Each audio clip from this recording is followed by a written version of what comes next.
Hello, welcome. We're going to do Isaiah 54, so let's get started. Now remember, when you hear this, it's coming out of the mouth of Isaiah, so imagine Isaiah standing somewhere and saying, this is what the Lord says. All right, here we go. And this is the one that I like, that I made reference to another evening. Sing, barren woman, you who've never borne a child. Burst into song, shout for joy, you who were never in labor, because more are the children of the desolate woman than of her who has a husband, says the Lord. Enlarge the place of your tent, stretch your tent curtains wide, don't hold back. Lengthen your cords, strengthen your stakes, for you'll spread out to the right and to the left. Your descendants will dispossess nations and settle in desolate cities. Do not be afraid. You will not be put to shame. Do not fear disgrace. You will not be humiliated. You will forget the shame of your youth and remember no more the reproach of your widowhood. For your Maker is your husband. The Lord Almighty is his name. The Holy One of Israel is your Redeemer. He's called the God of all the earth. The Lord will call you back as if you were a wife deserted and distressed in spirit, a wife who married young, only to be rejected, says your God. For a brief moment I abandoned you, but with deep compassion I'll bring you back in a surge of anger. I will bring you back. In a surge of anger, I hid my face from you for a moment, but with everlasting kindness, I will have compassion on you, says the Lord, your Redeemer. To me, this is like the days of Noah, when I swore that the waters of Noah would never again cover the earth. So now I have sworn not to be angry with you, never to rebuke you again. Though the mountains be shaken and the hills be removed, yet my unfailing love for you will not be shaken, nor my covenant of peace be removed, says the Lord, who has compassion on you. Afflicted city lashed by storms and not comforted, I will rebuild you with stones of turquoise, your foundations with lapis lazuli. I will make your battlements of rubies, your gates of sparkling jewels. And all your walls of precious stones, all your children will be taught by the Lord, and great will be their peace. In righteousness you will be established. Tyranny will be far from you. You will have nothing to fear. Terror will be far removed. It will not come near you. If anyone does attack you, it will not be my doing. Whoever attacks you will surrender to you. See, it's I who created the blacksmith who fans the coals into flame and forges a weapon fit for its work. And it's I who've created the destroyer to wreak havoc. That's interesting. Think about this. And it's I who have created the destroyer to wreak havoc. No weapon forged against you will prevail. And you will refute every tongue that accuses you. This is the heritage of the servants of the Lord, and this is their vindication from me, declares the Lord. So if you're one of his, that's your promise. I'm going to read it again just so you get it. See, it is I who created the blacksmith, who fans the coals into flame and forges a weapon fit for its work. And it's I who have created the destroyer to wreak havoc. No weapon forged against you will prevail, and you will refute every tongue that accuses you. This is the heritage. That's the heritage of the servants of the Lord, and this is their vindication from me, declares the Lord. Don't fear, people. Don't fear anything that's coming. Don't. 55. Come, all you who are thirsty. Come to the waters, and you who have no money. Come, buy and eat. Come, buy wine and milk without money and without cost. Why spend money on what is not bread and your labor on what does not satisfy? Listen, in other words, God satisfies. Put your efforts towards him.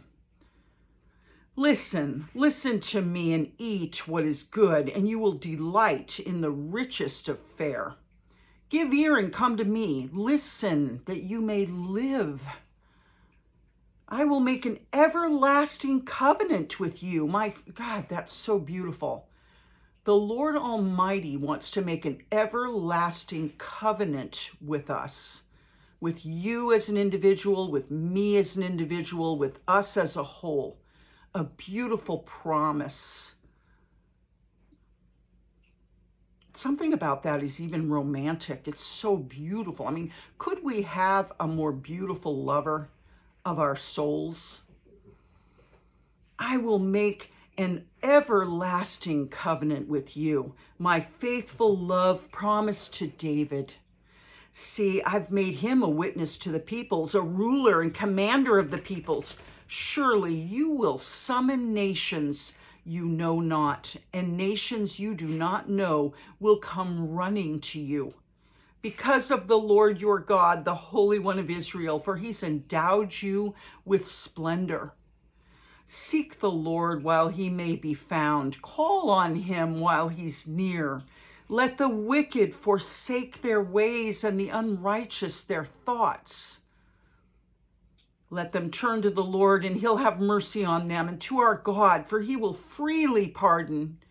For my thoughts are not your thoughts, neither are your ways my ways, declares the Lord. As the heavens are higher than the earth, so are my ways higher than your ways. I thank God for that. And my thoughts than your thoughts. As the rain and snow come down from heaven and do not return to it without watering the earth and making it bud and flourish, so that it yields seed for the sower and bread for the eater, so is my word that goes out from my mouth. It will not return empty, but will accomplish what I desire. So talk, people. Tell people what the Lord's done for you, and achieve the purpose for which I sent it. You will go out in joy and be led forth in peace.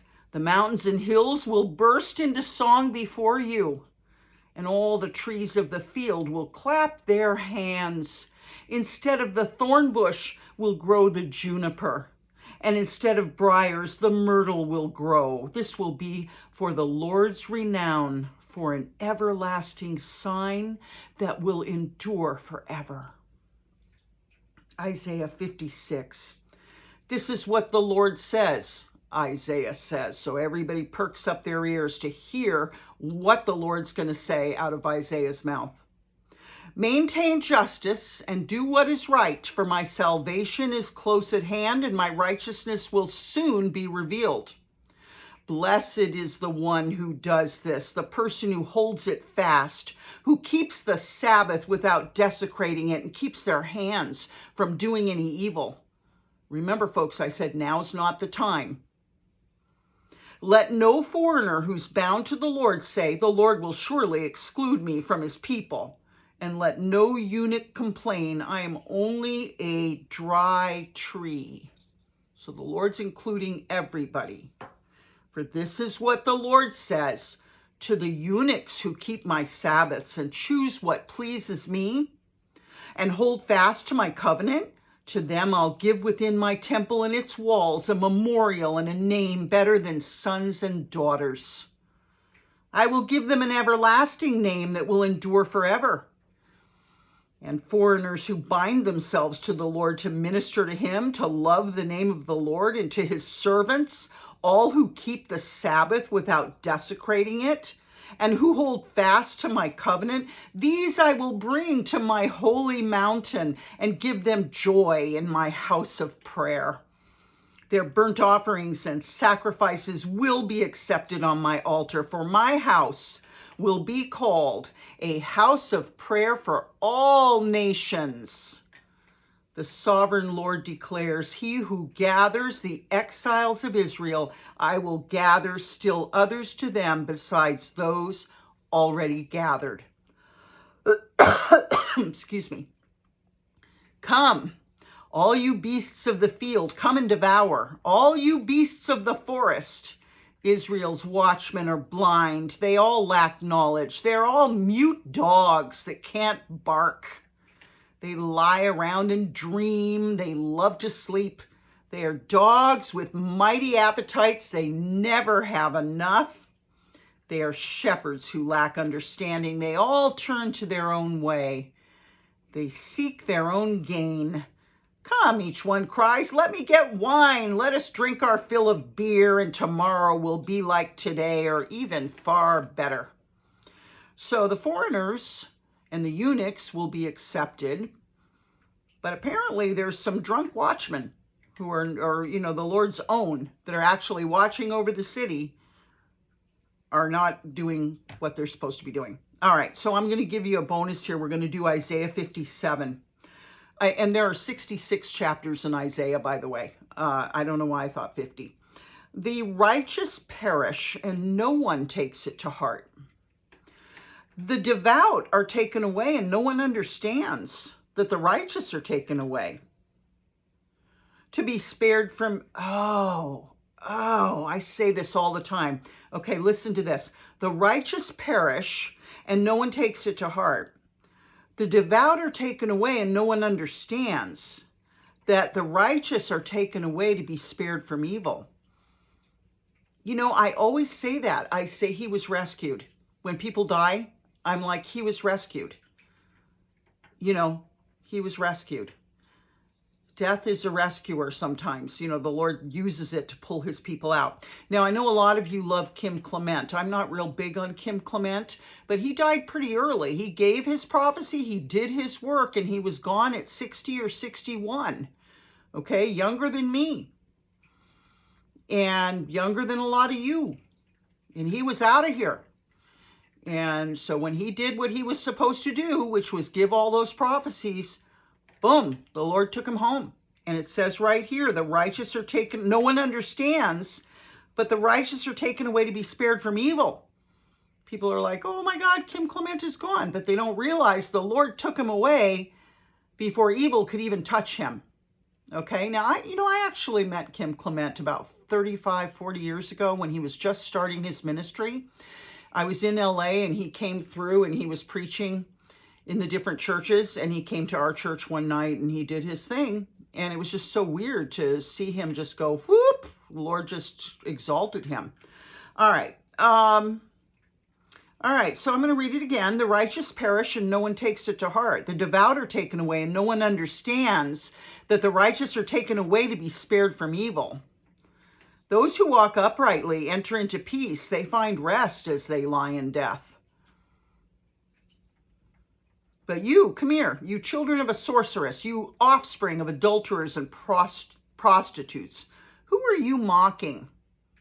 Okay, so this is clearly the evil people.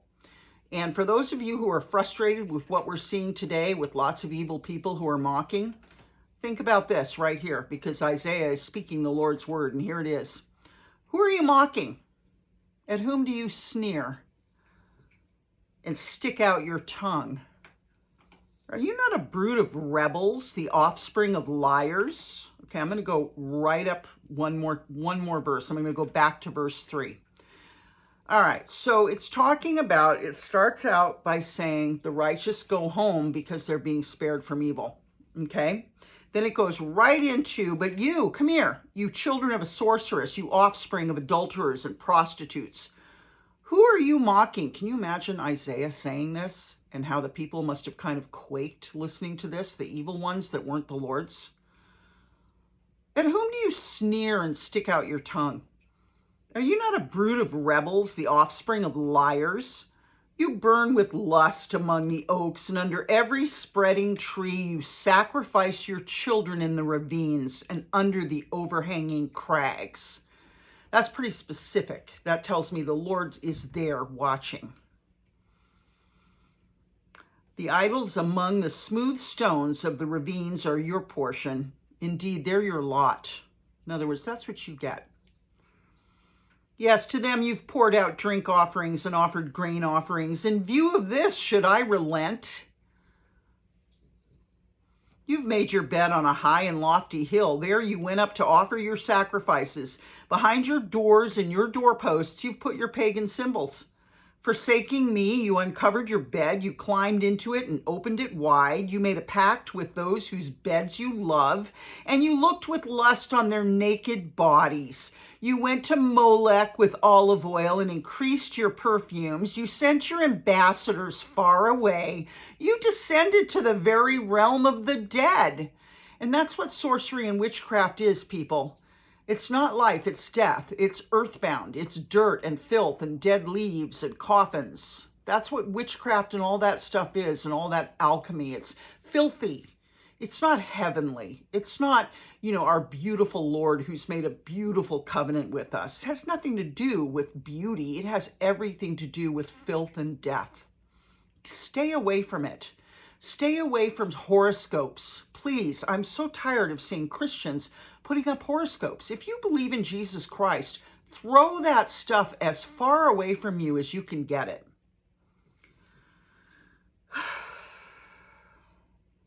You wearied yourself by such going about, but you wouldn't say it's hopeless. You found renewal of your strength, and so you did not faint. In other words, they just keep going. They get themselves strong just to do it all over again. They renew themselves just to do it all over again. Whom have you so dreaded and feared that you have not been true to me, nor taken this to heart? Is it not because I've long been silent that you don't fear me? I'll expose your righteousness and your works, and they will not benefit you. When you cry out for help, let your collection of idols save you. The wind will carry all of them off, a mere breath will blow them away, but whoever takes refuge in me will inherit the land and possess my holy mountain. And it will be said, build up, prepare the road, remove the obstacles out of the way of my people. For this is what the high and exalted one says, he who lives forever, whose name is holy. I can totally see Isaiah saying this on a corner somewhere. For this is what the high and exalted one says, he who lives forever, whose name is holy. I live in a high and holy place, but also with the one who's contrite and lowly in spirit, so humble, to revive the spirit of the lowly and to revive the heart of the contrite. I will not accuse them forever, nor will I always be angry, for then they would faint away because of me, the very people I have created. I was enraged by their sinful greed. I punished them and hid my face in anger, yet they kept on in their willful ways. I've seen their ways, but I will heal them. I'll guide them and restore comfort to Israel's mourners, creating praise on their lips. Peace, peace to those far and near, says the Lord, and I will heal them. But the wicked are like the tossing sea which cannot rest, though whose waves cast up mire and mud. There is no peace, says my God, for the wicked. That's the second time we've heard that. Just a couple chapters back, it ended the same way. And I was thinking today about the ones that feel self-created and have, basically feel they can save themselves. I was thinking about that scripture that says, go ahead, walk by the light of your own torches. The ones that you created. Build your fires, walk in the light of them, but this is what you're going to get from my hand. You'll lie down in torment. Gosh, I thought about that today and I was horrified. There is no use in pride in saying, I'll do it myself, and not acknowledging that you were created by somebody and that person knows you because they remember creating you. There had to be a moment. where each of us was created. And so it's sort of like saying, thanks, God, hopping off the table and then saying, what? Nobody made me. My maker has no hands, remember? I wasn't made by anybody. Oh, here, let me make a torch and walk by its light, because I'm going to walk myself right into paradise. No, you're not. You're going to lie down in torment. Oh, be saved while you can be, okay? I love you very much. I'll see you tomorrow. We'll pick it up at Isaiah 58. We'll go all the way through to 66, and then we go to Jeremiah. Jeremiah was a prophet at the age of 10, and he's called the weeping prophet because he sobbed over Israel, okay? And this is those were the Lord's tears through Jeremiah. I love you. I'll see you tomorrow. Keep on praying. Don't forget the Lord. Take him with you everywhere you go because he's there anyway. So acknowledge him, okay? If your hands are doing a lot of sin, then he's going to step back. Don't do that, okay? Have a peaceful life. Be at peace. Take the Lord with you. I'll talk to you tomorrow. Bye-bye.